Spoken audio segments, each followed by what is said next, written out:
Good morning, everyone. I'm very pleased to be here and to lead this discussion. And I really want to make it a discussion with some interaction between us as we go.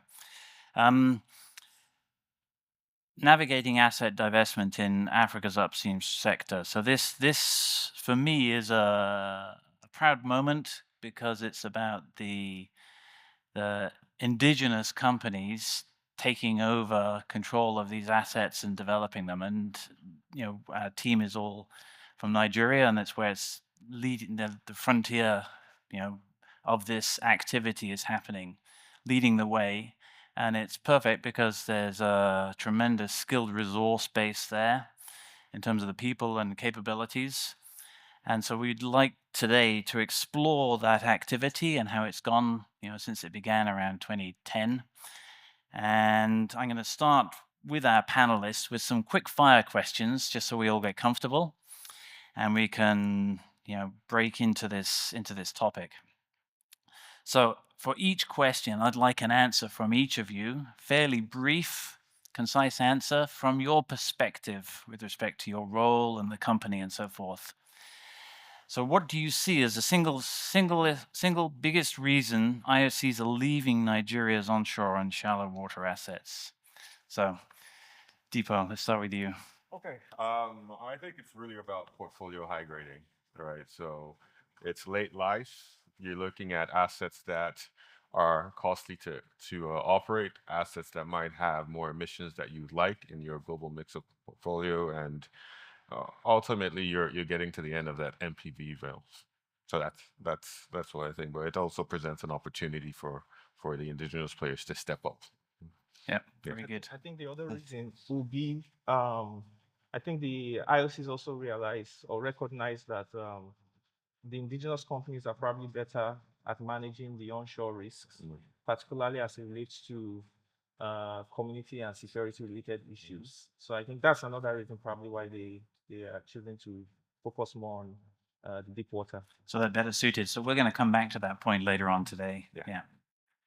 Yeah, I mean, running out of words to say pretty much the same thing, but I'll use the word strategy, right? These are companies with global strategies, and I think where the sort of industries is shifting towards, for both reasons, it's time to sort of move to different segments of the industry, and I think that's the main driving force. Yeah, Tobi. Yeah, I think I'll buttress that. It's a shift in focus, searching for scale and returns. So onshore, offshore in Nigeria, deep waters, lower cost base. And then I think they're going to exploration activities, again, looking for scale. So going back into frontier exploration. So it's really about building that reserves base, onshore Nigeria, mature assets, limited reserves left to extract. Yeah, that makes sense. So in a sentence or two, what excites you most about local players taking on a bigger role in the upstream sector in Nigeria? What excites me? It's a massive opportunity and an opportunity to demonstrate accountability for Africa's energy growth. That's really good. Accountability. I So like maybe it. next time we'll start from that. No, okay. Yeah, that's a good idea. Honestly speaking, I think that the way I kind of see things, I think we're at a point where there's a generational transition point in terms of how the oil and gas, the upstream oil and gas sector is in Africa as a whole. And I think I've seen this happen in my previous life as a banker. And I think when as you see the IOCs as they are beginning to focus more on the deep water, is creating, like he said, big opportunity for indigenous players and African independence, regional independence to take the center stage in controlling the energy security for our continent. So that is what really excites me, being part of that generational shift, generational transition that is taking place at this time. Two sentences. The first will be from the country's perspective. I mean, you can already see the difference in terms of volumes of production. Again, departing parties have global portfolios, maybe not quite as high on the priority, some of the assets they've left behind in a place like Nigeria. But if you've got sort of smaller players, independent, they tend to work the assets more, and so the country is benefiting from that. And I guess the key word is opportunity, as I said. you now have a whole cast of, I mean, not all of them are new. There are people with decades of experience in the industry, but as an entity, new players and older players sort of growing their asset base. So it's all about opportunities, what I say. No, very good. Right. Tobi. Yeah, I think what's exciting is just seeing more African ownership, and I think hand in hand with ownership, that feeds directly into strategy. So I think we'll see the multiplier effect in terms of the wealth creation and opportunity creation staying within the country naturally as a result of African ownership. Very good. Excellent. So that was all really very upbeat. So the next quick fire question is, when you hear the term asset divestment in Nigeria, what do you think of first? Opportunity or risk? Are we starting here? Let's start at the other bit. Let's start at the other bit. Tobi. It's risked opportunity, and I think to put a more positive approach on it, it's really about a transfer of responsibility, and I think ultimately it should be those who are most vested and are going to be affected most by decisions that should be in charge. So I think it should be seen as a transfer of responsibility, and in that regard, you create the opportunity. So because it's what you make of it. So not a transfer of liabilities, but transfer of responsibility. There is significant upside if judiciously managed. Yeah. Olamide. It depends on whether you're a paying client or not. I think obviously by training, I see the risk, right? That's what I'm paid to do, identify and deal with risk as best possible. But it's undeniable, the opportunities, So again, it depends on your perspective. Because even for the entity divesting, it presents new opportunities in terms of managing their global portfolios. But for Sam and others and everybody sort of playing in the space now, clearly there are opportunities. So again, by training, I have to see the risk first because I have to come up with mitigants and solutions, but there are doubtless opportunities as well. Yeah, I think no, for me, I mean, it's obvious. I mean, what I see opportunity, and the way I kind of like see things is that there's risk in everything. I mean, my walking up to this stage and sitting on this chair, there's a risk. I assumed that this chair would not fail me, and but for me, I think embedded in every opportunity there are risks, and the key thing is being able to understand what those risks are and to develop mitigants for them. Most things that we do is all about risk management. But really, really, once you see if you think about divestment, the way I see it, I say it's a big opportunity. And it also creates an opportunity for me for us to deal with the risks embedded in those opportunities so you can create value. Let me say it 3 times. Opportunity, opportunity, opportunity. So it's an opportunity to grow production, be accountable for it. It's an opportunity to fix your supply chain, because when you get into your own operatorship, that's the first thing you have to fix to deliver on the goods. And the third, to continue to nurture your talent. There's no need to send your talent out to Paris, The Hague. You can nurture them right there. So it's an opportunity for me. Of course, it comes with some risks, but I'm ignoring the risks. Yeah, very good. That's really good. I have one more quick fire, then we'll go into a bit more depth. So what matters more for divestments in Nigeria from your perspective? So the 3 things I came up with were financing, regulations, or operations. Okay. Start with you, Dipo. I would say the financing, right? Because I think that's regulations are within our control.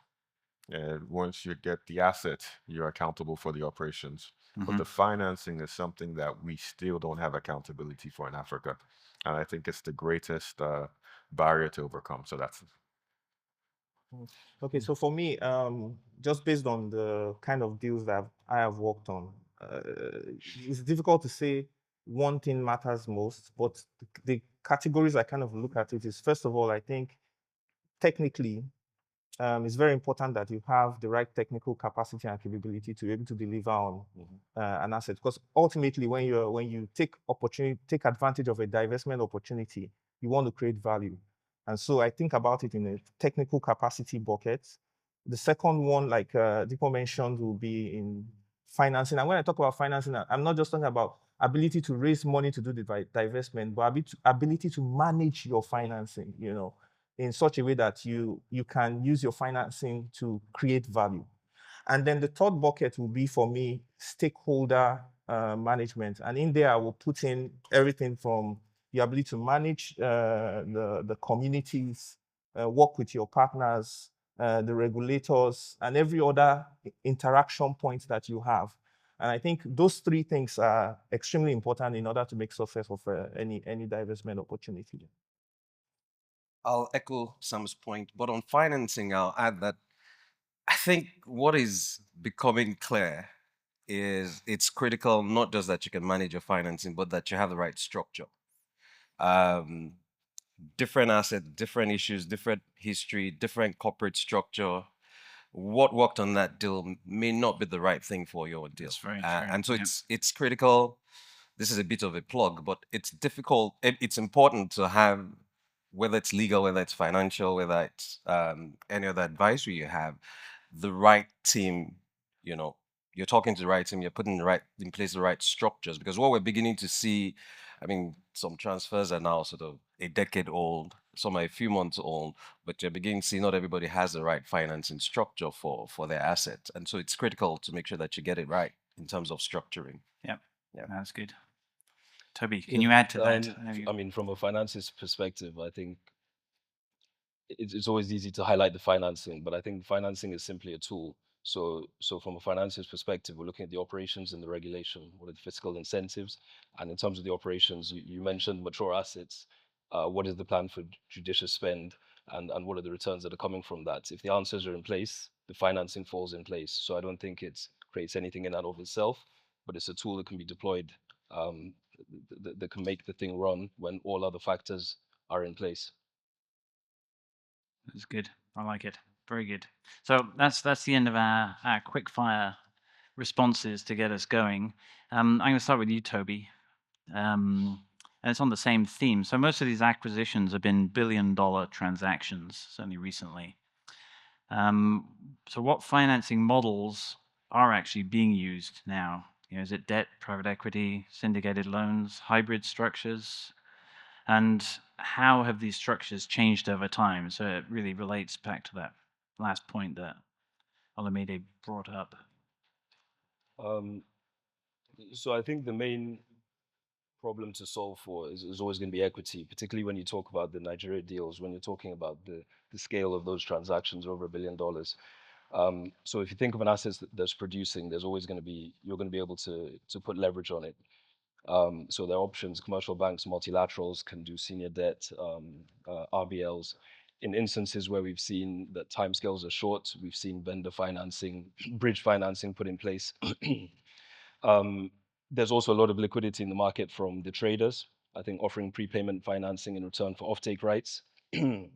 For us at AFC, we invest through the capital structure. So further down, you have junior debt and MES that we can deploy to again offset that equity participation. But again, even with all that in place, you're still looking at potentially equity tickets in the several, hundreds of millions of dollars. So that's, I think, really the main stumbling block. So what we've seen is partnership models, so people sharing that equity participation, and I think that provides I'll call it, sustainable platform.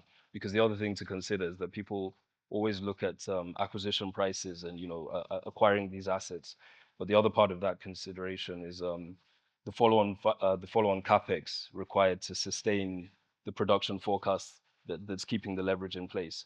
So I think you need a sustainable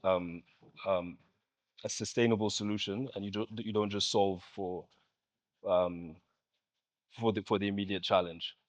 I think another positive or approach is to look at it holistically. So oftentimes you see people place solutions in different parts of the capital structure, and then come to financiers to effectively plug the gap. I think it's important to come around the table early, align a view on the assets potential, the cash flow potential, and then solve for it holistically. So you go through the capital structure and you place the right instruments within the right buckets, rather than overcommitting or overextending left, right, and center, and then finding yourself constrained.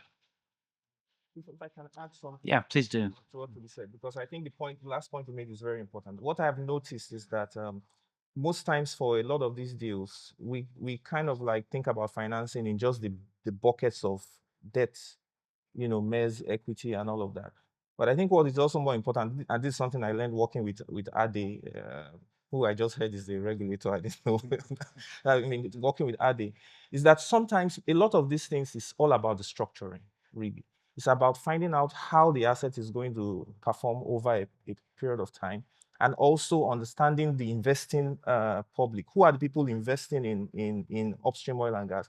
And then structuring instruments that meets both the objectives of both how your asset is going to develop and also what the investors are looking for. And sometimes it may be debt, but it may look like a different kind of traditional debt, just simply because you're trying to structure it to suit what you're doing. I think it's extremely important, particularly as we look at deals in Africa, which are not always simple or straightforward as it normally should be.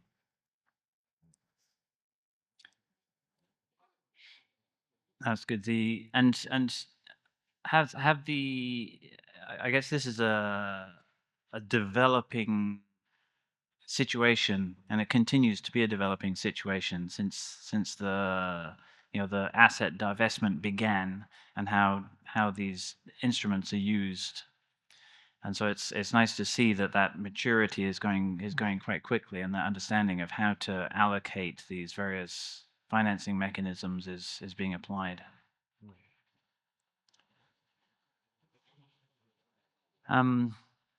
Samuel, I'll continue with you here. Because when Heirs Energy acquired OML 17, how did you prepare to take on such a complex asset? So not just the financial side, but the other aspects as well. What did you see as the critical capabilities that local companies must build to operate sustainably and at scale? And that's a great question. I think when we took over the asset, I think we closed the deal in January 2021. First thing that we focused on was finding the right people. And in making that decision, what we decided to do was to go for what we would call like veterans in the industry. Because we had just about 6 months to set up a brand new company that was going to inherit a significant asset with multiple risks embedded in it. So what we did was we tried to identify some of the senior, established technical people that have been in the industry for a time, so that they could come in and give us skill and speed. And so that was the first thing that we did and we focused on. The second thing was we tried to identify a clear path from a strategic point of view that we would focus on. So we developed with our CEO a value management system where we was clear in our mind what we were supposed to pursue in order for us to extract value. And when we did that, we also then focused on building a culture.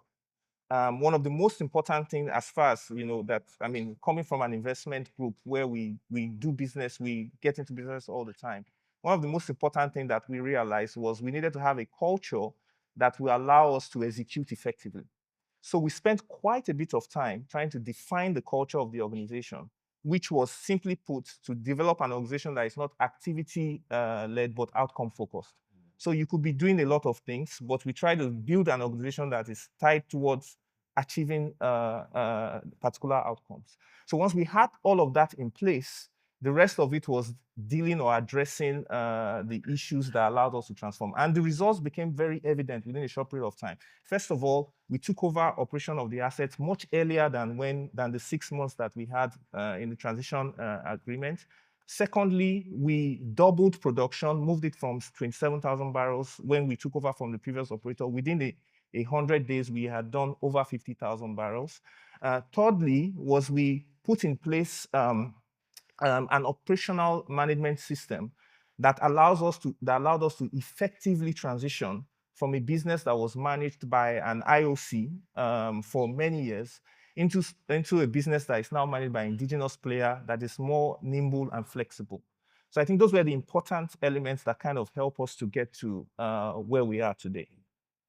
If I could just chip in on that. Yeah, please do. I think all of that, but also just watching different assets, and goes back to the point at the beginning about what are the opportunities.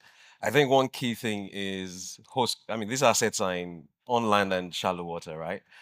Is host community, managing your host community. The relationship is different when it's sort of an indigenous firm, and no matter how sort of world class the IOC standards are, it's just a different dynamic, and that's come to fore to help with increasing production and all of that. Yeah, do you want to add to that, Dipo? Yeah, no. That's one of the themes from further down the list. Yeah. Exactly, because I mean, you think about it, right? I mean, the folks that are operating these assets that work for the IOCs, it's basically 97%, 98% Nigerian, right? But then what's unlocked is your actual ability to relate with the communities more directly, because it's context, right? And that context in how I talk to you, right? Village to village is different from how I'll talk to you headquarters to village. I think that creates a sense of calm, and you see it play out in the security. And also, I think you guys run the TMP. I mean, when I look at this, it's a pipeline. When I look at the availability of the pipeline post divestment and the transitions, I can see some stability. So it's you run the kit well, you relate with the community well, and then it has a positive effect on the security situation, and that stability now gives the ground for further investment and growth. Just to clarify, we don't run the TNT. Oh, but, you run part of it. But I think the point you're making, which is very important, is that one of the things we did was we, in setting up the organization, the bulk of my staff, about 85% of my staff, are actually embedded and living within the communities where we operate. So they go to the same bars, the same churches, the same mosques. Their children go to the same schools and all that. So there's a level of interaction that you have that allows you to quickly solve problems in a collaborative way than if you did not have that type of embedded system. I think that's the point Dipo is trying to make. No, very good. It's nice to hear, and I expect that would work anywhere in Africa where there's more indigenization of exploration activities. So Dipo, on a similar theme, that you raised earlier, so the legacy challenges in addition to the community tensions, what about aging infrastructure and environmental liabilities? So many acquirers, I think, in the early days underestimated the scale of those issues for remediation and operating costs. Will today's operators repeat those mistakes, do you think? I think certainly not. I think over the past decade, there's more available data. So the way I put it is, if the asset generates free cash flow of 100 million per year, if the NPV of the assets 500 million, but the liabilities are 10 billion, then you have to bake all of that into your acquisition transaction. I think maybe in the past that wasn't being done, but now from some of the experience that I have and what I've seen, it's part of the play. And actually, the regulator is doing a very good job in enforcing that, because I know firsthand, working transactions, they're there asking detailed questions. What's going on with the liability? How are you going to handle it? Is it that the asset or the operator who has the current asset will take care of the liability until the point of transfer, or do they hold it full life cycle? So those conversations that may not have been happening before are happening right now. I was going to say that I think it's baked in, basically. You bake it into the deal. And what we are seeing, of course, with the PIA is that, the challenges that we had with previous deals that were done, what you described, it's kind of like it's being solved now with kind of regulation and the laws that we have to protect that. And there are options in the market today. You can take a W&I insurance. There are many things you can do to structure those things in that help to better manage those risks.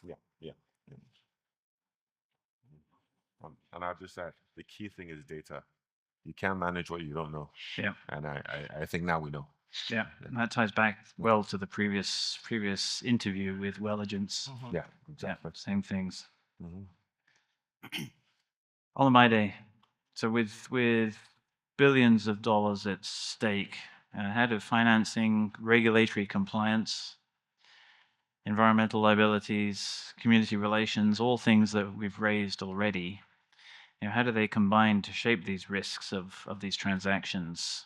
And looking ahead, how might this wave of divestment reshape Nigeria's upstream? We'll need the rest of the day to answer. I think I'll sort of, obviously that's such a multi-level question, and I'll try to approach it that way, starting from the top. So if you sort of step back from all of that, I think the good thing is you see progress and maturity in terms of the types of deals, from over a decade ago where it was single asset, single, share in a JV, to wholesale corporate divestments of entire entities. Um, so the quality and the way the deals have been structured, you've seen that the financing, you've seen a lot of dexterity, nimbleness, creativity in dealing with some of the issues that we've spoken about, including dealing with the challenge on the equity side. But these are all live issues that don't stop on the day you sign your SPA or you complete. These tend to be living, breathing documents that require some working together, whether it's a transition period or there's an optic side or some ongoing support, technical and otherwise. So there are contractual arrangements that require some creativity to deal with these issues. The point has been made, I think, with the enactment of the PIA a couple of years ago coming into force. I think we're definitely in a much better position, sort of, from the regulatory side than the country was a couple of years ago. That's helped a lot. Talking about environmental liabilities, decommissioning, cost of decommissioning, and all of that. So I think the industry in the country is in a much better place than it was, and all these pieces are coming together. I think it's still early days. We all spoke about financing, but there's the operational aspect. Yes, there've been transactions that happened a decade ago managing single assets, but we're now seeing this much larger transactions where you're dealing with whole portfolios. It's still early. Everyone's betting on the guys who are running these things, who have taken them. But time will tell whether we achieve the potential. There is potential, but only time will tell. The regulator is building capacity. There will be tougher questions to answer than in the past. It was assessing deals. Does it, meet national interest requirements? Do you have capability? Do you have the financing? All well and good. Those sounded like very difficult questions, but I think there are more difficult questions coming as these companies and asset holders continue to manage their assets. There'll be questions for. There's still a big gap in terms of infrastructure. Take, for instance, domestic gas supply. There'll be competing interests, how you approach, how quickly you roll out, where's the capital for all of that going to come up, there's a difference between everybody saying the right things about, investing in infrastructure. The reality on ground is slightly different, and sometimes they're not always going at the same pace. So I think it's still early days to sort of draw conclusions from this divestment. So it's a long-winded way of saying time will tell. Early signs are very positive. I think we've seen a lot of the positives, but I think there's still tougher questions to deal with down the line. That's a good. The last point you make there about the tougher questions to come is relevant because the production and offtake isn't always aligned, and this I mean could come back to the finance again, the scale of finance that's required for the infrastructure, and who holds the infrastructure now. I'm going to move back down to Tobi. And the question is on, so how about consortium arrangements and foreign capital? How much does foreign capital play into to what you've seen in recent transactions? I think again it's all opportunity based. It doesn't change the fundamentals. Again, starting from the asset and the capacity of the asset to be levered, the quality of the sponsor, and then going through the capital structure. If there is a holistic approach taken, then you're utilizing the foreign capital if it's low cost and if it's suitable. So I think the things to look out for are overcommitting. If you get what looks like a good deal just because it meets the quantum that you require, then you end up being constrained when you're trying to plug the rest of the gaps. I think perhaps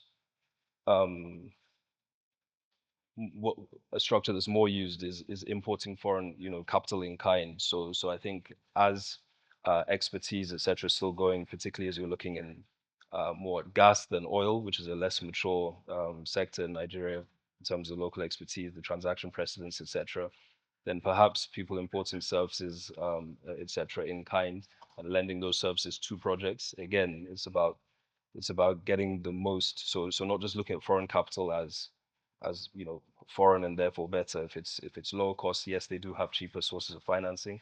So if you can deploy it deliberately to a solution that you're providing, then it's useful. If you can import services and deploy them deliberately to to your offering, then it makes sense. But again, it's the imperative should always start from fundamentals. And again, we're talking about African ownership. First, we look within, for sources of financing, for where to deploy financing, for services to employ, and for markets to address. And then you utilize all other factors, I think, deliberately and judiciously. Samuel, you got a comment on that? I could see it. No. What I wanted, so earlier on when I talked about we being in the middle of a generational transition, it's around 3 areas. So it's in terms of we are seeing a scenario where assets are being owned, operate, and financed by indigenously and by regional independence. I think a lot of the deals that have come on in the market, some of the African regional banks, Afrexim's, some of the South Africa banks have played a key role in enabling those transactions to happen. So when I think about foreign capital, we are also experiencing some kind of transition in terms of how these deals will be financed. As capacity grows, if we are able to get the Africa Energy Bank on stream, if some of the capitalization initiatives that are taking place, not only in Nigeria, but in some of the other African countries, get wings, as we deal with some of the macroeconomic fundamentals that have been kind of holding us back, and we have a better regulatory and governance structure that allow investments to be more to thrive, I think we'll see a scenario where there will also be some growth in the shift towards we being able to finance these deals ourselves. We're already gone well in terms of ownership and operatorship, and I think the next big leg would be how these deals are financed. Finance domestic. Go ahead. Sorry, you missed AFC when you AFC, sorry, it's AFC for sure. AFC. Just on the foreign capital point, it's an interesting time to be asking that question because 2 years ago, you'll have come to a very different conclusion, whether it's in terms of appetite and let's just say things have happened in the world that have sort of nuanced that approach. And we're seeing a very, very different reality in terms of whether foreign capital is available, interested, and all of that. It's a different conversation. And the most intriguing part of it all is the role that private capital plays. So in addition to your AFCs, commercial banks, we're beginning to see vehicles that pull private capital into structures that make that available. And that's happening not just in Africa. We're seeing that across the globe in terms of funding energy assets. So I guess I just wanted to flag that, watch this space. Tobi, do you want to add to that? Sorry. No, I think he's Okay, good. Which direction should we take it next?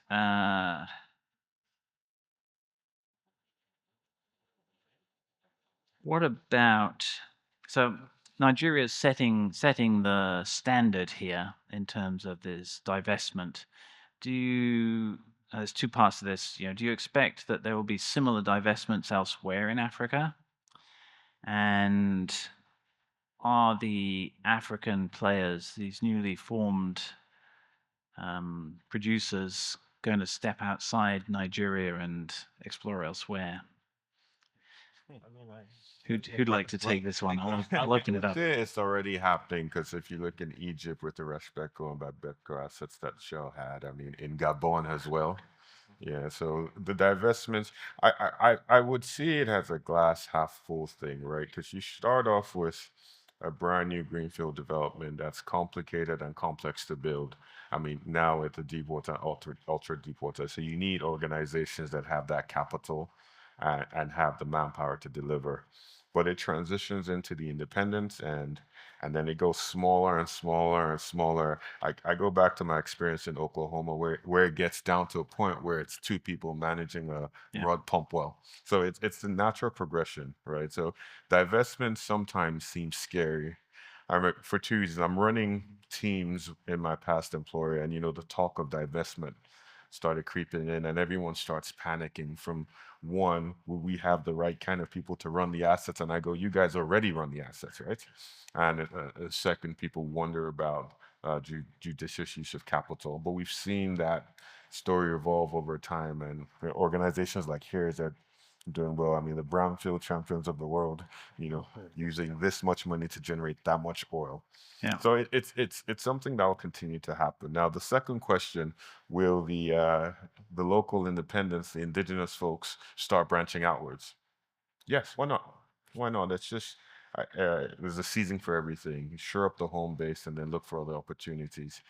One thing that will probably, as a Nigerian, one thing that will probably restrict a Nigerian company from going outwards is there's so much oil in Nigeria.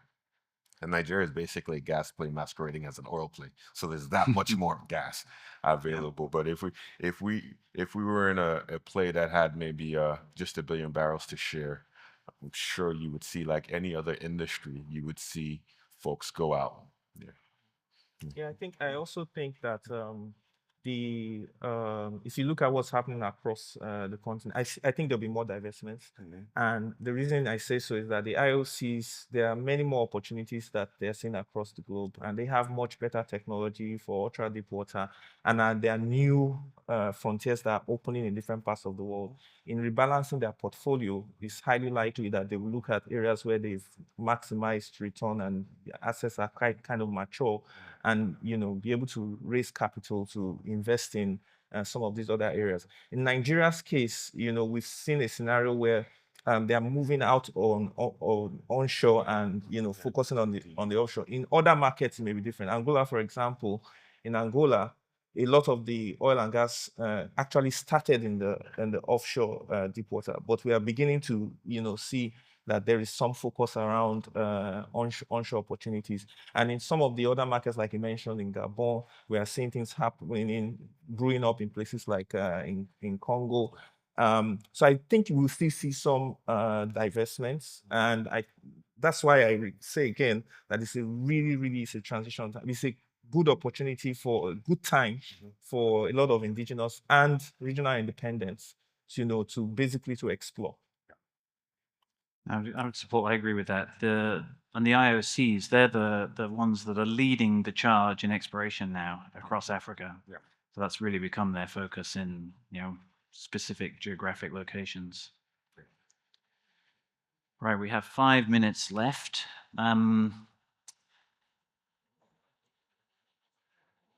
Where do you see things in 5 years then?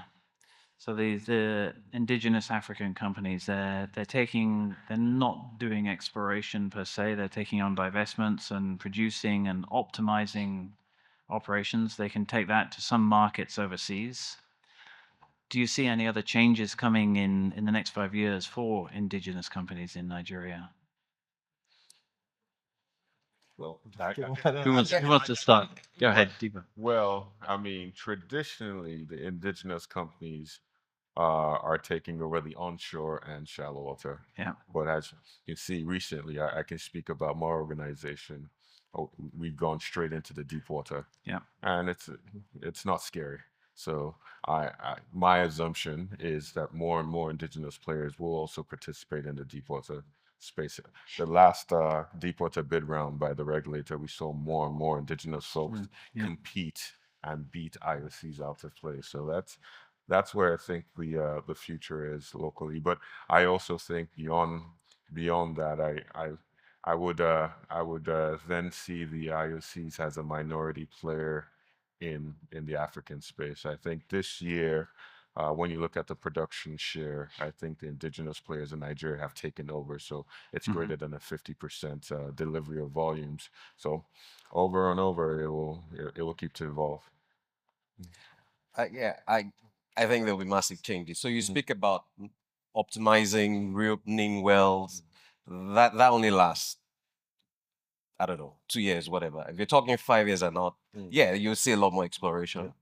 To go back to the regulatory point, if you don't work the asset now, you start losing your acreage, Yeah. unlike before. Yeah. So there are realities that mean that you will see that uptick in actual exploration. You will just have to see that the country has its ambitions.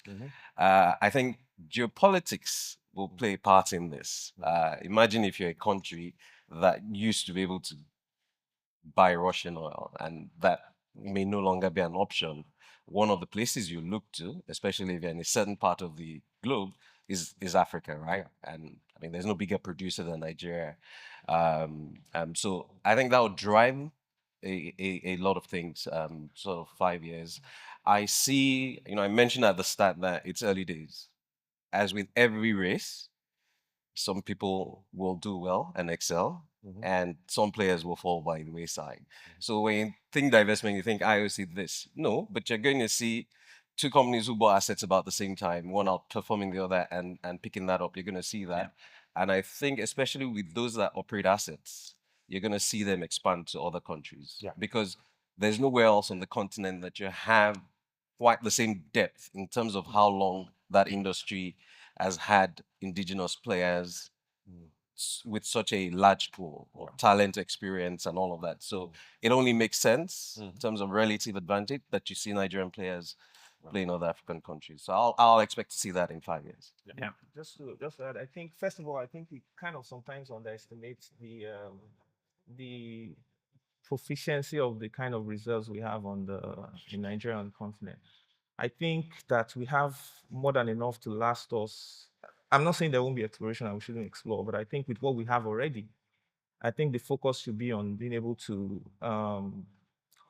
get the best out of the reserves that we hold. In our own case, when we did the deal, the reserve estimates that we had, we've produced from it, and we have higher reserves without doing any exploration work. Yeah. So I think there's a bit of technical innovation that can help us get a lot more from what we have than deploying capital to something more. But in terms of how I see the things in the next 5 years, I think first of all, I think you will still see the IOCs playing in the market, but they will focus more on the deep water, ultra deep water space.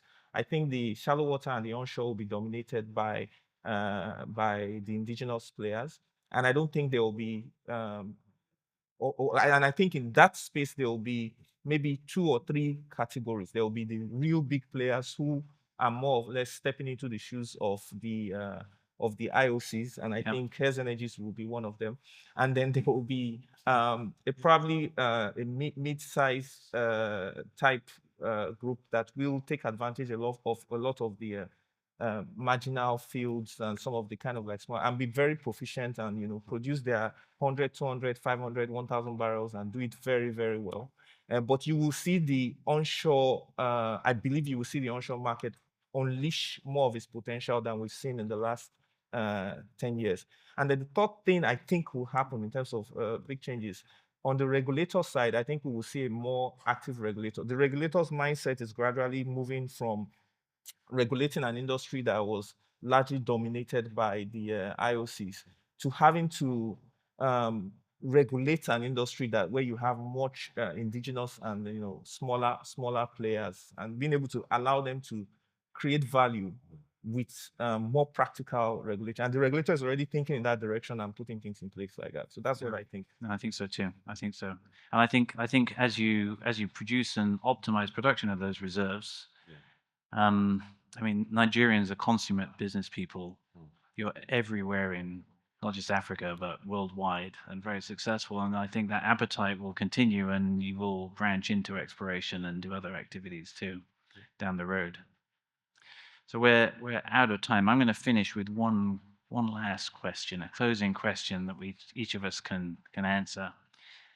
So if you could change one thing to make asset transfer smoother, what would it be? As that closing comments. Go, Tobi. Yeah. I would say transparency. And with that, we're dealing. Earlier on, we were asking the question about transfer of responsibility or transfer of liabilities. We use words like legacy assets and make it sound like these are obsolete or redundant assets that are being handed over.